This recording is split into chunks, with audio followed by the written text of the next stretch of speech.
ગુજરાત અને સૌરાષ્ટ્રમાં જાણીતા સંત શ્રી કાળુબાપુ, જેમણે ઘણા વર્ષોથી અન્નનો દાણો ગ્રહણ કર્યો નથી અને કંતારના વસ્ત્રો પહેરે છે.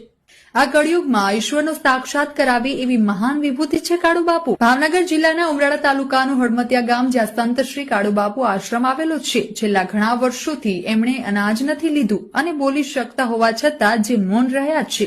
પૂજ્ય બાપુએ સત્તાધારના પાડાપીરની ઘણા વર્ષો સુધી સેવા કરેલી છે અને રૂપાવટીના શામળા બાપુ હળમતિયા પધાર્યા બાદ હજુ સુધી આશ્રમની બહાર તેમણે પગ મૂક્યો નથી. સતત રામ નામનું જાપ જપે છે. ગુજરાતના ખૂણે ખૂણે સંત કાર્ય કરાવ્યા છે, જેવા કે દીકરીઓના સમૂહ લગ્ન હોય, સપ્તાહ અથવા તો અન્ય ધાર્મિક કાર્યોમાં કાળુબાપુ હળમતિયા તરફથી ભોજન પ્રસાદ વ્યવસ્થા કરવામાં આવે છે. દર પૂનમના દિવસે અહીં લાખો શ્રદ્ધાળુઓ દર્શને આવે છે. પૂજ્ય બાપુ કોળી સમાજના છે, જે આજે પણ કોથળાના કંતારથી બનાવેલા વસ્ત્રો પહેરે છે. પૂજ્ય કાળુબાપુ ક્યારેય પણ આધુનિક સગવડતાનો લાભ લીધો નથી. તેમની પાસે ગાડી કે મોબાઈલ નથી. આજે પણ ત્યાં રામ નામનું ભજન અને પ્રસાદ રૂપી ભોજન પણ અવિરત ચાલુ છે. આ અંગે આપનો અભિપ્રાય કોમેન્ટ કરો અને ફોલો કરો વાત વિશેષ.